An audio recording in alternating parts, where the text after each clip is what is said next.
Hello guys, তো গাছত ফলিছে আম আর জাঙ্গিত ফলিছে লাউ। Welcome to my channel Rajbanshi বাউ অ্যান্ড ওয়েলকাম টু মাই প্রথম এপিসোড অফ বিড়ি হইল সফলতার সিঁড়ি, হাল বইয়া দাও মই। চলো সবাই মিলি দেখি আসি রাজবংশী বই। আর আজিকার মুভির নাম হইল বৌদি মোর মা। চাঁদের মতো বৌদি আমার মায়ের মতো মা। এই সিরিজত আমরা আলোচনা করিমু রাজবংশী ভাষার যে মুভি আছে মুভি নিয়া, যেই লেখ হালকা একটু চাটা হবে, হালকা একটু ট্রোল করা হবে আর হালকা একটু মাখন ছিটানো হবে। তো চলো লেটস স্টার্ট। সিনেমার শুরুতে আমরা দেখি 6 বছরের একটা ছাওয়া দাদার মোবাইল নিয়ে সারা রাতে ফ্রি ফায়ার খেলিবার জন্যে সকালে উঠিয়ে নিন ভাঙে না। তারপর উয়ার দাদা উয়াক ডেকে দেয়, কয় যে তাড়াতাড়ি উঠ স্কুল যাব। তারপর চুয়ার পারত দাঁত ঘষা আর মুখ ধোয়া বাদ দিয়া ডাইরেক্ট নাংঠা করিয়া গাও ধুইয়া দেয়। তারপরে স্কুলের জামা প্যান্ট দেয়া নেড়া হাত দিয়া এতে কিনা রুটি সিঁড়ি খোয়া স্কুল নিগিত হয়। তারপর এন্ট্রি হয় নায়কের মামার, অর্থাৎ রামের মামার। দাদা রাম কোনটা কাম করছে? ওই তো ওই বেগুনবাড়ি। নায়কের মামা প্রথমে নায়কের বাড়ি যায়, তারপর শুনে যে নায়ক ওই বাইগন বাড়ি গেছে বাইগন চোরের ঠে অর্থাৎ বাইগন চুন্নির ঠে গান শুনিন না। নায়ক বাইগন চুন্নির ঠে গান শুনে আর ভিতরে ভিতরে নায়কের অর্গাজম হয়। সন্ধ্যাবেলা বেগুন খেতে করতে গেলাম চুরি, বেগুনওয়ালা অমনি আমার হাতটা নিল ধরি। তারপর রামের মামা রামক কয় যে তুই তো 18+ হইয়া গেছিস, তোর বয়স সন্ধিকাল শুরু হইয়া গেছে, তুই বুদারুর বেটিকার কতদিন বাইগন দিব, তুই তাড়াতাড়ি একটা বিয়াও করি নে। তারপর রাম মনে মনে ভাবে যে বেগুন ক্ষেতের উকুন ওয়ালির দিন শেষ। না মামা না, মুই বেহা করিম।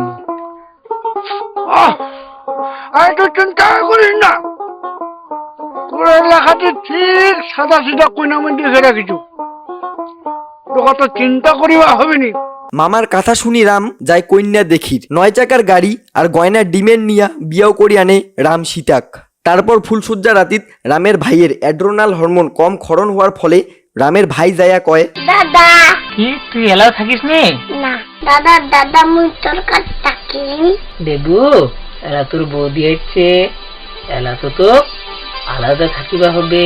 না না মুই এইটে থাকি। মুখ দে তো, তুই এতে থাকিব। চল মুই তো ঘুম পাড়া দিন। কি হারামি ছাওয়া, মানে দাদা বৌদিন ফুলসজ্জা হবে ওয়ে যা কছে মুইও থাকিম, মানে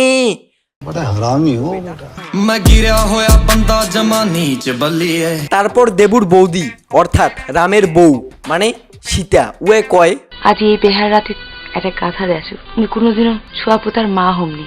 আমার দেবুই একমাত্র আমার বেটা হবে। দেবু মুই নিজের সন্তানের মতো বড় করিম, এর কথা তুমি আজ দিন। নিশ্চয়ই কোনো ঘটনা আছে, ওটা লাস্টে কসো। তারপর দেবুর বৌদি গান কইতে কইতে দেবুক নিন পাঠায়। তারপর 3 মিনিটের গানত 6 বছরের দেবু 12 বছরিয়া হয়ে যায়। 12 বছরের দেবু পাশের বাড়ির পেসকেটুর জিও মোবাইলত মিয়া দিদির ভিডিও দেখিয়া জনন চ্যাপ্টারটা কমপ্লিট করি ফেলায় এবং পেসকেটু যে গাছত চড়িয়া সিনেবাপের মতন করিয়া নদীত গা ধোয়া দেখে ওইলার গল্প বাঁশের থোপত শুনিয়া দেবুর একটা আলাদা অনুভূতি জাগে। সেই অনুভূতির কারণে দেবুর দেহার যে 207 নাম্বার হাড্ডিটা আছে ওইটা অ্যাক্টিভেট হয়ে যায়। তারপর দেবু ভাবে যে উয়ার দাদা বৌদির বিয়ার এতদিন হইয়া গেল, এলা ওখানে ভাতিজা ভাতিজি নাই। ওইটা ভাবিয়া দেবুর বৌদি যে আচার বানাবার জন্যে দেবুর ঠে আনারস চান্দাইছে, তার জন্যে দেবু ওর লইসই খেলা বন্ধুগিলের সাথে যায় আনারস চোর করির। আনারস চোর করিয়া বাড়ি আনে। তারপর ধরা পড়ে যে দেবু আনারস গিলে চোর করিয়া আনিছে।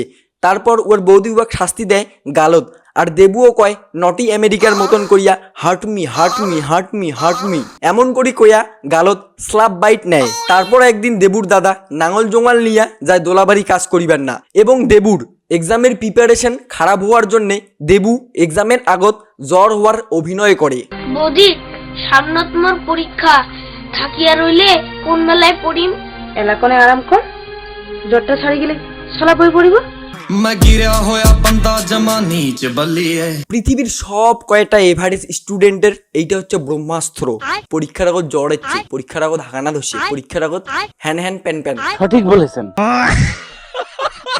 তারপর জড়ে ঝাঁটি উয়ার বৌদি উয়াক কাটায় কাটায় 25 পাওয়ার মতন করিয়া ভিভিআই গিলা মুস্তরম ওয়েব সিরিজের যে এক্সট্রা ক্লাস আছে ও মতন করিয়া বেশি বেশি পড়ায়। তারপর এই সিনেমাত এটাও দেখা হইছে যে তোমা রেজাল্ট আনিবার যাবেন, রেজাল্ট আনিয়া আইতে আইতে একবারে বড় দামারা হয়ে যাবেন, যেটা এই মুভিত দেখা হইছে। তারপর দেবু বড় হয় এবং স্টার পায়া পাস করে।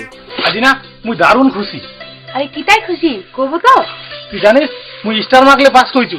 স্টার পাওয়া দেবু যেহেতু একজন চ্যাংড়া, তার বাদে উয়ার দাদা বৌদি উয়াক ডাক্তার বানিবার সিদ্ধান্ত নেয় এবং দেবুর বৌদির বিয়ার গয়না বেচিয়া দেবুক ডাক্তারি পড়িবার জন্য শহর পাঠায়। মনে আছে তো ভিডিওর মধ্যত কি কোনো যে এইটা কথা মুই পরে কসো, মানে এইটা কথা নিশ্চয়ই কোনো ঘটনা আছে, ওটা লাস্টে কসো। এইটার মানে এইটাই যে দেবুর বৌদি দেবুক বড় করিয়া শহর পাঠাবে, তারপর সেই ফুলসজ্জার রাতির যে অসম্পূর্ণ কাজটা আছে ওইটা সম্পূর্ণ করিবে। তারপর বৌদির গয়না বিক্রি করিয়া ডাক্তারি পড়ির যাওয়া দেবু শহর যায়, ডাক্তারি পড়ার নামে একটা চেংড়ি পোটায় আর চেংড়ির বাবা মার সাথে কথা কয়। কথা পাকা হওয়ার পরে দেবুর গার্লফ্রেন্ডের স্টেপ ফাদার কয় বলে কংগ্রাচুলেশন, মিষ্টি খাও।